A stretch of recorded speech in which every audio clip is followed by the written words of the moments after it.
ไปถอนตีน้ำเขา เต้นตัวเนาะ ถ้าไปท่องเที่ยวกันได้กีฬาหน่อยจะพูดเองหน่อย เจะคล้าของหน่อยก็มูหมดวง แต่ว่าก็ใส่ปุ๋ย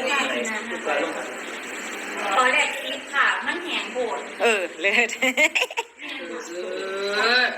ก็เลย เกินคนอีกอ่ะ แม่ค่ะ